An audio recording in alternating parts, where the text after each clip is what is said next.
In today's video, I'm taking you on an inside tour of one of my favorite parts of Metro Vancouver, and that is the Coal Harbour neighborhood of downtown Vancouver. This neighborhood has so much going for it, not the least of which are the views in behind me, the incredible nature that's at your doorstep, and the fantastic central location. There's so much to love here, but not everything is absolutely perfect. By the end of this video, you're going to be able to decide if Coal Harbour is the right neighborhood for you or not. Let's get into it right now.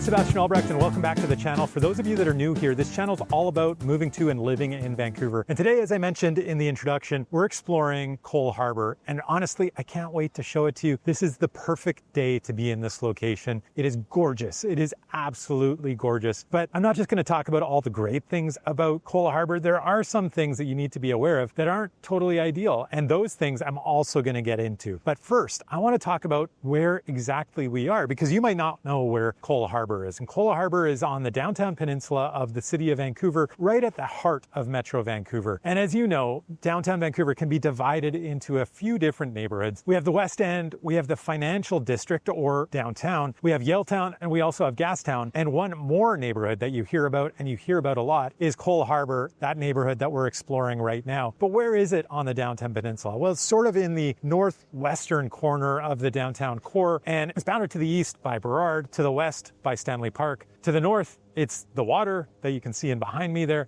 And to the south, it's West Georgia. It's a relatively small area. And within that area, you have all sorts of highly luxurious, predominantly luxurious condo buildings, residential buildings. And then you also have a lot of office buildings. You don't have too much in the way of commercial space. There is some, but not a ton. But we're going to get more into that once we get into the pros and the cons later in the video.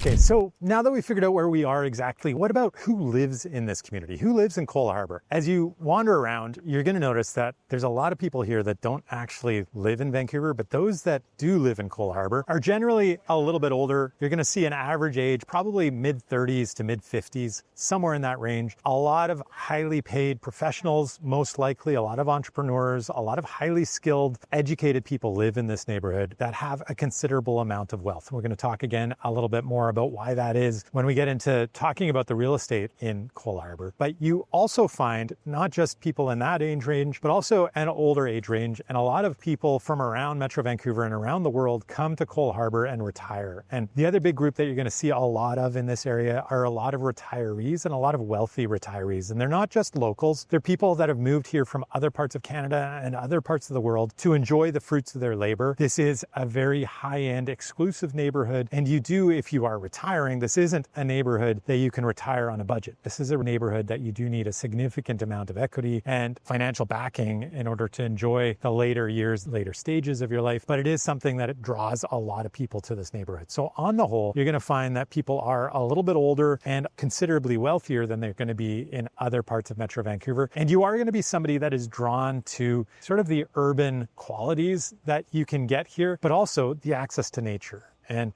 those two things, if you want that balance between urban conveniences and access to nature, this is really one of the preeminent locations that you can find. You are much less likely to find families in this neighborhood, however, even though a lot of the properties allow for family lifestyles and family living. They are generally a bit bigger than you're going to find in other parts of Metro Vancouver, and there are a fair amount of opportunities for children. There's good daycares in the area. There's quite a few parks. They're also just completing a new elementary school in the neighborhood. So increasingly, this is a place where families can really find a home. But in general terms, you're not going to find as many families currently living in Coal Harbour as you find in other parts of Metro Vancouver. So now I want to talk to you about some of the pros and the cons of living in Coal Harbour. And one of the massive pros of living here are really the spectacular views that you're going to find. As you've probably noticed as I've been walking around, there's a lot of people taking pictures. There's a lot of people looking up and looking around. Unlike many other parts of Metro Vancouver, this is a place people come to for the kind of views that you're going to find. And it's really the spectacular, stereotypical Vancouver views that you can find here in Coal Harbour. You're going to see the ocean, you're going to see boats, you're going to see mountains, and you're going to see the city skyline as well. All of that packaged together. There's no place that has it in greater abundance than what you're going to find in Coal Harbour. And it's not just walking around or experiencing it outside your door. It's actually a place where you can find it in so many of the residential buildings buildings that have been built in this area. And that is what living here is really about. Most people that move here want a view, and you're going to have to pay handsomely for it. But if you are looking for views, this is a place that you can find it. And it's an enormous pro of living in Coal Harbour. Just seeing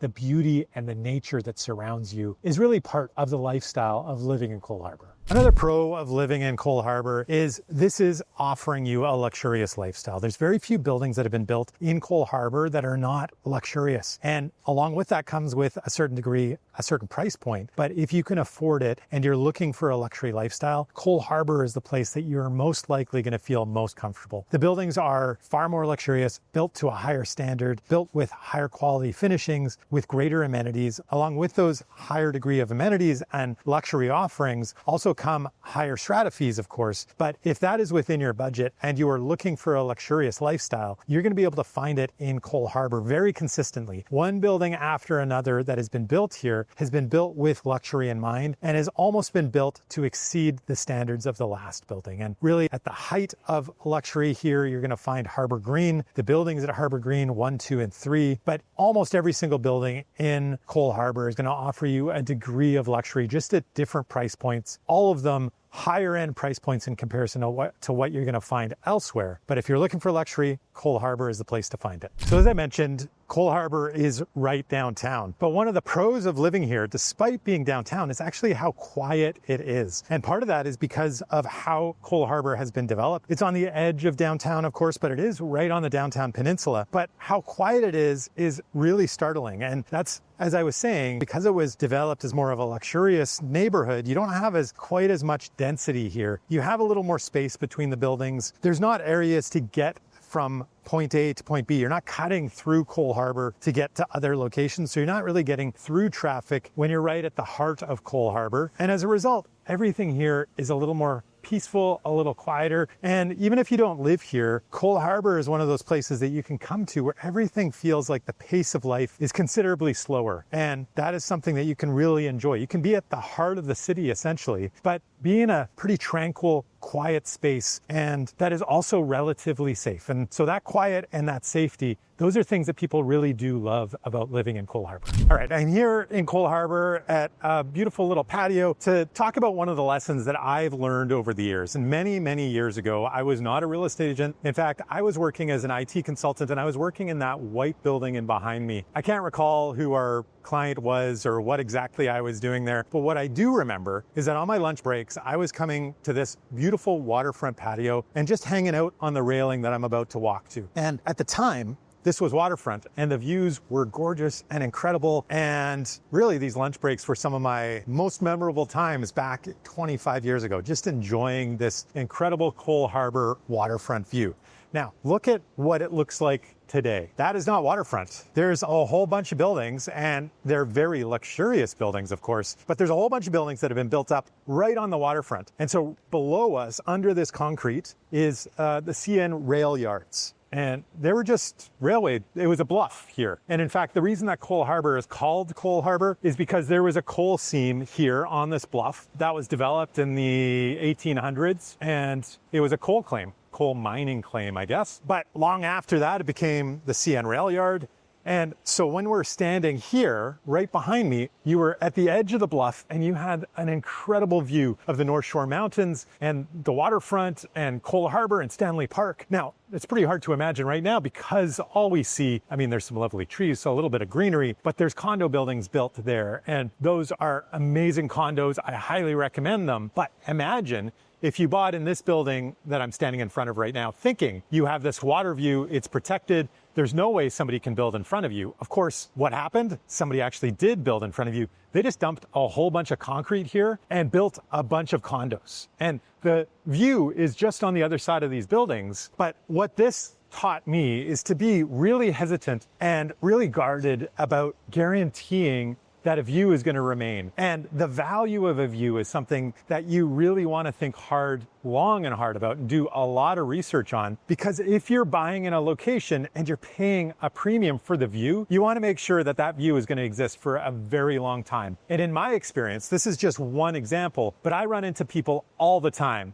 that purchased in one location thinking that they're always going to have a view, and they lose it because of the way that the city develops. And there's two things that you can do to help protect yourself around that. Number one is working with a realtor who understands the market, who understands development, and has an eye on the way that things are moving and going, so you don't run into this type of situation. Now, of course, I am a real estate agent that has helped hundreds of families move to Vancouver, find the right neighborhood, find the right home. And if you're thinking of moving here and buying a home, of course, you can feel free to reach out anytime. Contact information is right there on the screen. But the other thing that you can do is do your own due diligence. And there is a lot of information on all of the city's websites about the way that they're planning on developing. The thing about that is you are going to find these development plans, but they're no guarantee. They can change over time. And as these cities grow and expand, the likelihood is that more and more land is going to be found to develop really high density. So it is just something that I want to warn you about, to be thinking about when you're looking at purchasing in Vancouver,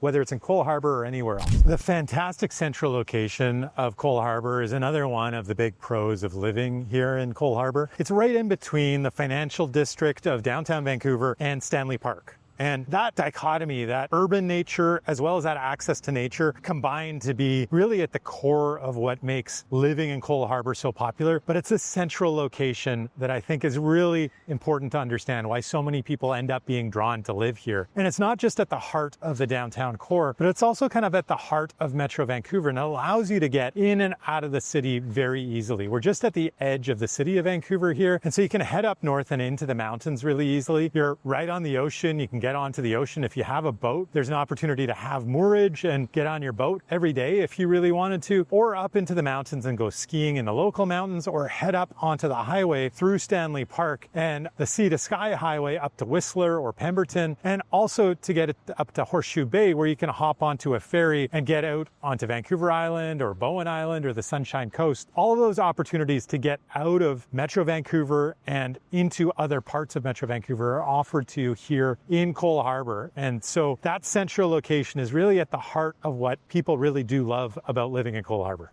And you can't really talk about the pros of living in Coal Harbour without bringing up nature. I've intertwined it with a few of these other pros that I've talked about, but really this is another thing that's at the heart of what people really enjoy about living in Coal Harbour. You get that access into the city, but you will also have, at the very basic nature of living here, this quick, easy access to nature. And it can be in the way that you get out of the city and into nature. So getting up into the North Shore Mountains as an example, and disappearing completely from any connection with other humans. That might only take you half an hour from this point on a good day, getting across the Lionsgate Bridge, of course. But you also have the seawall right at your doorstep. You have these small parks scattered throughout Coal Harbour, things like Harbour Green Park. There's nature everywhere. But that seawall is perhaps the biggest pro and access to nature that you're going to find. And people are walking that daily. People are running it. People are cycling it. I just ran into a lady who has moved here recently. She recognized me from my videos, and she was saying that's one of her favorite things about living here is being able to walk around the seawall. And she just finished a loop around Stanley Park. That's just over 13 kilometers. I was listening to somebody else who did a YouTube video. They're traveling around the world. They used to live in Vancouver. And he said that's the thing that he misses the most about being in Vancouver, is running around the seawall every day. And that access, that beauty, that nature, that connection to nature is really, really unusual in so many other parts of the world. But it's something that you can have here when you live in Coal Harbour. And it's not just close to you. It's actually really, truly at your doorstep. Something that you will love if you live here in Coal Harbour. Do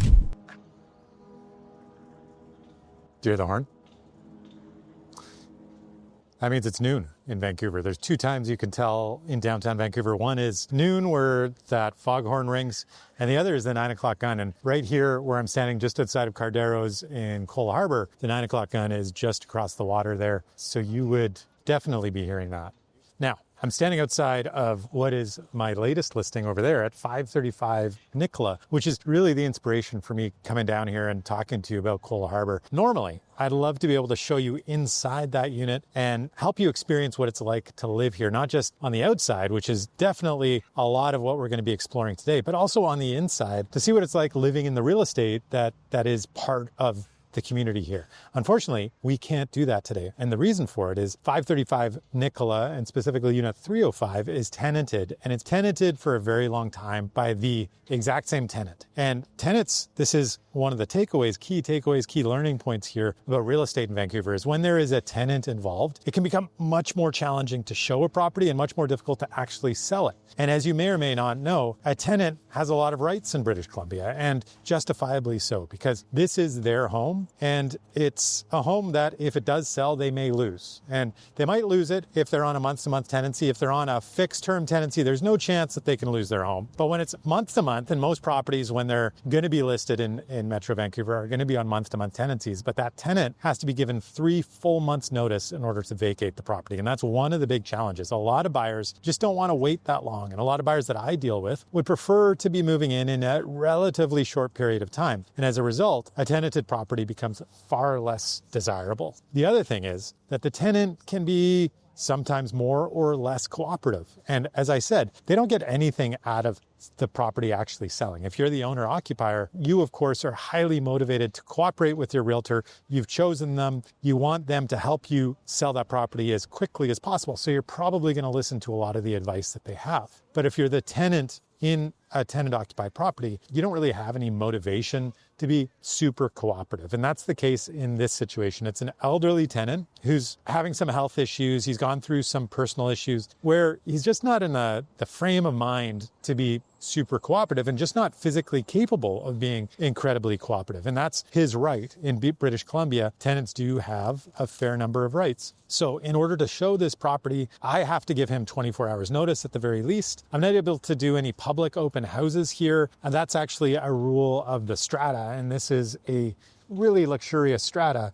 So they don't really like all types of people coming and going. Not only can I not do a public open house, but also I have to register anybody who comes to view the property at the front desk, and I have to escort them from the lobby into the suite, and then from the suite back down to the lobby. They don't want people sort of wandering around the building, and understandably so. That is something that can change from strata to strata. But going back to the fact that this is tenant occupied, I'm very limited in my ability to show this property, to the point where I can't go in there and actually video anything inside. The tenant is very private. He doesn't want anything of his videoed at all. And of course, that's his right. I had some photos done on the inside, and I'm going to show you what it looks like. This is a large 1-bedroom condo, and this is an unusual size for 1-bedroom condos these days at 800 square feet. Most of what you see in newer buildings is somewhere in the range of 500, maybe 600 square feet, but getting up to 800 square feet is really, really unusual. It was more common back in the day, and this building is now, what is it? It was built in 1997, so that would make it 28 years old. And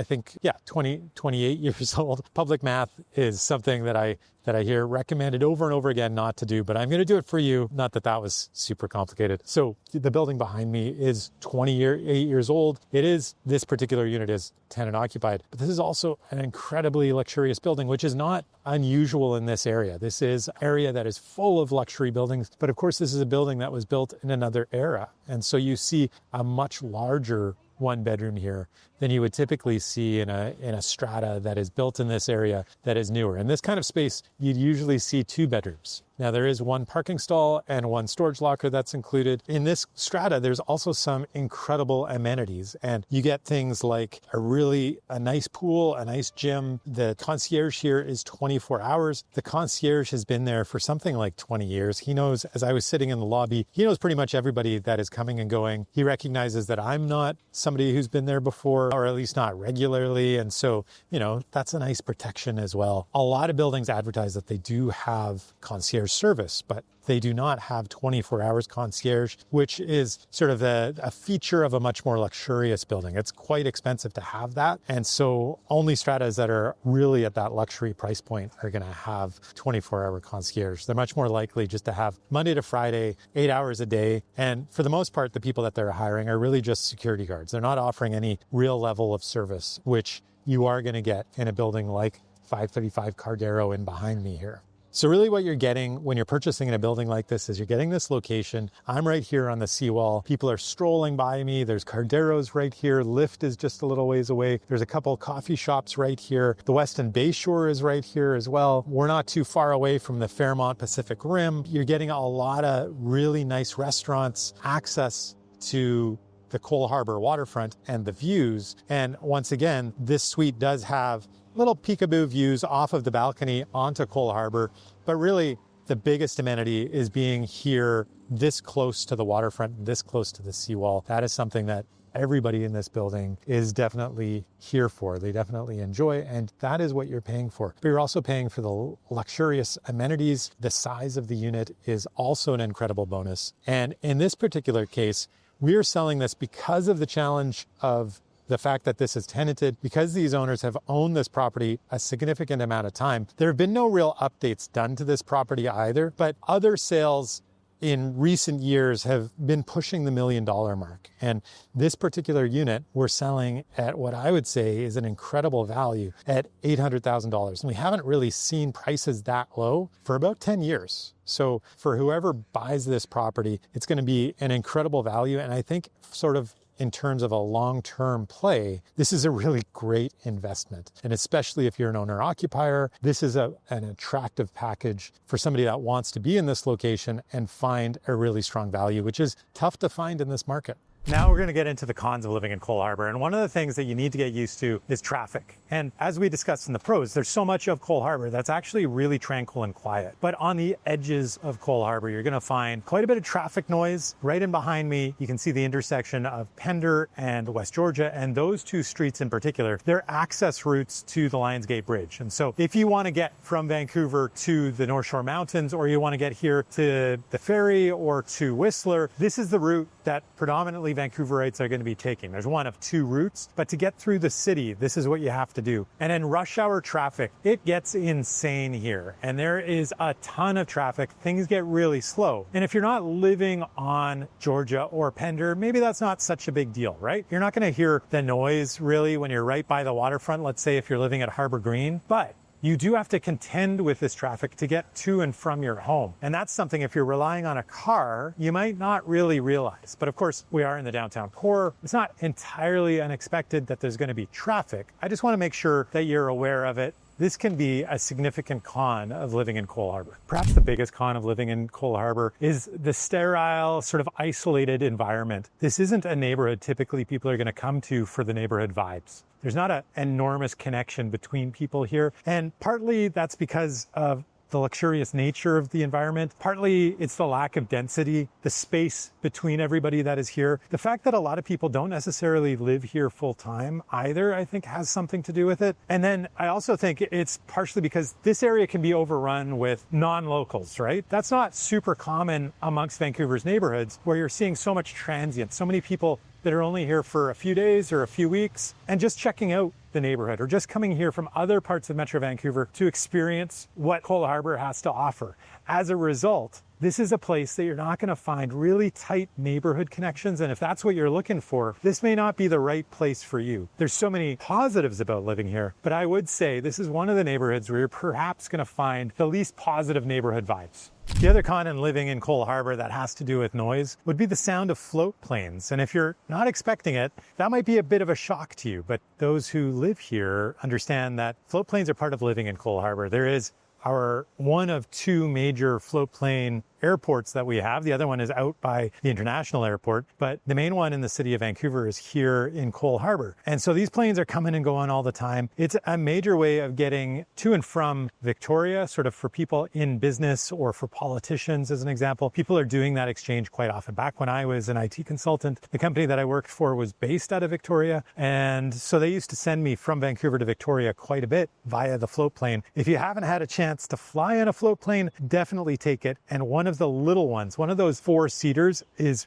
pretty darn amazing. It's really part of Canadiana, part of the Canadian experience. And you realize just how stunningly beautiful the area that we live in is when you get to see it from above and you travel to and from Victoria or over to the Gulf Islands or over to the Sunshine Coast. So many great little trips that you can take via a float plane. And so that noise is something that you may not want to contend with if you're too close to the airport, which is over by the Vancouver Trade and Convention Center. Now, where I am right now, a little further west, you're not going to notice it as much. Over there behind me is the Weston Bayshore, and on this side, it's not as much of a factor. But down by the Convention Center, it is very noisy, and there are a lot of planes coming and going, and it's very active, and that is something you want to be aware of when you're looking at living in Coal Harbour. Now, the plus side of that, of course, is also that being close to the airport can be an advantage to you if you find that's something that you're going to use quite often. If you want to conduct business, if you are a politician and you need to get to and from Victoria, as an example, or you have a place on one of the Gulf Islands and you don't want to contend with the ferry, well, you can take or charter a float plane very easily, just kind of steps from your doorstep,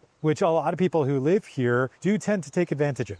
Right in behind me is the Weston Bayshore, and this is one of my favorite hotels in Metro Vancouver. It's one of the more luxurious, but it's also one of the best located. This is right on the waterfront. It has incredible views. And so a few times in my life, my wife and I have come here for a little weekend getaway, and it's really great because you have Stanley Park at your doorstep. But this hotel is also known for a couple other reasons. And it's a little bit infamous because the reclusive billionaire Howard Hughes, many, many years ago, holed up in this hotel, trying to stay out of the limelight as he liked to do. And he rented out the top couple floors of this hotel for 5 months and 28 days, staying just under 6 months. So he didn't trigger residency rules and taxation laws in Canada. The other major thing that happened in this hotel was this is where I had my high school prom way back in 1993. I can hardly say that out loud. I mean, that is now over 30 years ago, which is insane. This whole waterfront has changed so dramatically since that era. All I remember all around this hotel way back then was a whole lot of parking lots and then the incredible views of the ocean and a whole lot of fun that we had inside that I really just can't talk about. One more con you want to be aware of when you're living in Coal Harbour is a lack of amenities. And yeah, it sounds odd when I'm talking about living downtown and saying that there's a lack of amenities, but it is true. This was, as I've said, very much built as a luxury neighborhood, not really for the amenities and the quality of amenities that they have. So yes, you have condo buildings that are generally luxurious, and then you have a lot of office buildings in Coal Harbour as well, but you don't, as I said, sort of have that commercial retail element in Coal Harbour that you have in so much of the rest of downtown. And there are a few coffee shops, there are a few restaurants, places like Cardero's or Lyft, some real destination locations, which you're really going to enjoy when you live here in Coal Harbour, but there's not a lot of options beyond that, and you have to leave Coal Harbour in order to access them. Luckily, Coal Harbour isn't particularly large, so being able to walk up a few streets to the West End or over to the financial district of downtown. These are things that you can do when you live in Coal Harbour. You don't need to get in your car and drive somewhere necessarily, but these things aren't necessarily in the neighborhood. And that includes things like cafes and grocery stores and schools. Now, just in behind me, actually, I'm going to tilt over this way. Right there, I'm standing above the community center here in Coal Harbour, but right in behind me, that is some new social housing that is being built, but there is also a new elementary school that is being built, and that's going to be an enormous asset to the community. Right now, there is no school here, and so you have to go elsewhere if you have school-aged children, but there's going to be so much of a draw once the school is built, an increasing level of amenities and services that you do find here. This is one of those neighborhoods, I think, where honestly, planners were a little bit shocked about the variety of people that decided to stay in this community, and more families stayed downtown, whether that's in the West End, Yaletown, or Coal Harbour than was expected. And so they've been a little slow in providing the amenities that the people who have decided to stay here really want and need to make this a much more thriving community. And those are being added to a certain degree and can find them in communities that are within easy reach of Coal Harbour as well, like the West End.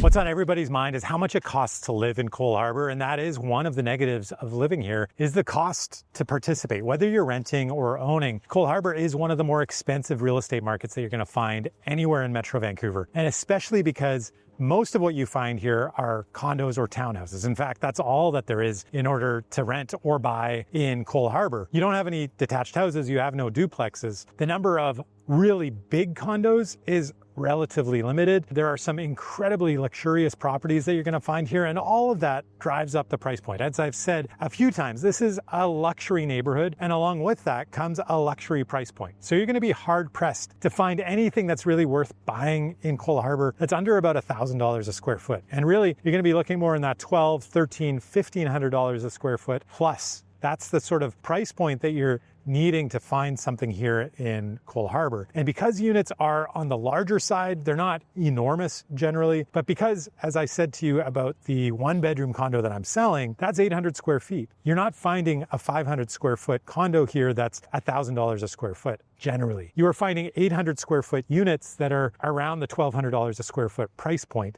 That's for a 1-bedroom. Or you might be finding 1,200, 1,300 square foot 2 bedrooms that are $1,300 a square foot. And so obviously that drives up the price point. And then when you're looking at these larger units in luxury buildings with luxury amenities, you're also paying more for the strata fees. And so your monthly outlay, whether it's to a mortgage or in terms of rent, or it's for your strata fees, all of that is much more expensive here in Coal Harbour than you're going to find in other parts of downtown, let alone in other parts of Metro Vancouver. This is not a place that you come to looking for supreme value or low price points. There are cheaper places that you can find. So one of the cons is definitely that this is one of the most expensive areas that you're going to find anywhere in Metro Vancouver. I'm crossing right now. I'm on West Hastings and Jervis, and just crossing here and looking at the street sign up above me. I don't think you can see it right now, but being on Hastings made me think this is that warning that I had for you guys in some of my recent videos about putting too much emphasis on that location of Main and Hastings and not realizing those streets aren't necessarily streets that you want to avoid. Yes, the core of the downtown east side is at Main and Hastings, but both Hastings and Main are incredibly long streets, and there are good and bad parts of each street. And like I said in one of the previous videos, I actually live on Main Street about 30 blocks from the downtown core. And right now we're probably about 15, 20 blocks west of the downtown east side on Hastings Street. And both of these communities are, whether you're talking about Riley Park or here in Coal Harbour, they're totally different than being on the downtown east side. So when you hear Hastings or Main Street, don't be scared. Investigate a little further. That core that you want to avoid is on the downtown east side, specifically at the epicenter, Main and Hastings. But those streets have a lot to offer, and you should keep an open mind as to what else you might be able to find along Main and Hastings. Okay, so let's talk about the real estate market in Coal Harbour. And as much of Vancouver's market has gone in the last year or so, the market here in Coal Harbour is relatively weak. You're not going to be surprised if you think about the fact, as I've been saying in this video, this is a luxury market. And a lot of the weakness that we are seeing most recently in our market is at the higher end, in that luxury price point. And so as a result, Coal Harbour's market is a weaker market. But even when it's a stronger market, this is not a market where we've seen a crazy amount of activity for a very long time. Sales do tend to happen much more slowly in the Coal Harbour area because we're talking about generally much more significant price points for properties here. And they don't tend to change hands as quickly or as commonly as they do in other parts of the market. Let's say like in the downtown core or in Yaletown as an example, or Kitsilano.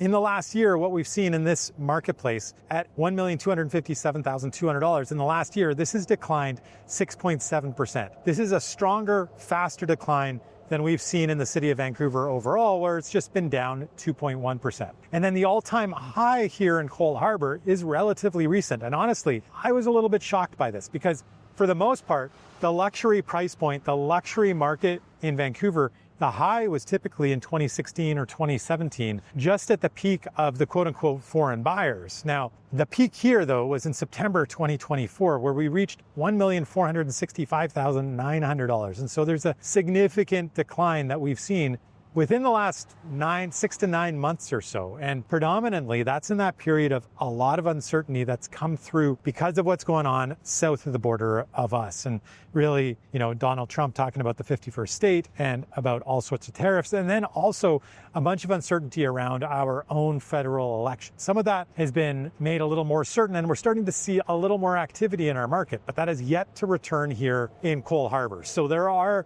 deals to be had. And the listing of my own that I've talked about earlier in this video is one of those examples where you do see people that understand that this market is weak, that want to see a sale go through in a relatively short period of time. And so there are some deals to be had and can be found in Coal Harbour even as we speak. But the price points, as we're talking about, are generally higher. The types of properties that you're going to find here are generally just condos and townhouses. And so that's quite substantial when you talk about this average or typical price point being nearly $1.3 million.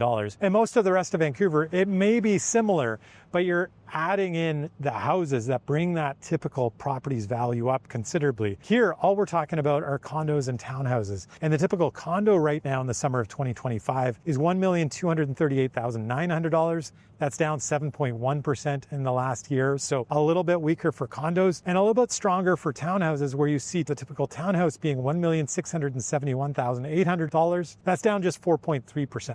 There's far less when it comes to townhouses than condos in this area. And I would want you to understand that the size that you're seeing at these price points is generally larger than what you find in other parts of the downtown core, as well as other parts of Metro Vancouver. When we're building luxury in Vancouver, one of the things that we're adding is space. Predominantly, we've seen a shrinking of square footage in other parts of our market as builders are trying to make things more affordable. But this is not a market where developers are really worried about that. And so you see really luxurious developments like the Bohemia, like Cassinia, like Harbour Green in behind me, or also like 1499 West Pender, or most recently the Cardero. There's development that happens in this area that is purely meant to be luxurious, and the sizes are a little more spacious. The price points are higher, and of course the associated strata fees are also higher. So this is a market that you're going to find some deals in at the moment, but the price points are definitely not going to feel like a deal. These are much higher price points than you're going to see just about anywhere else in Metro Vancouver for the type of product that you're finding, for the condos and for the townhouses.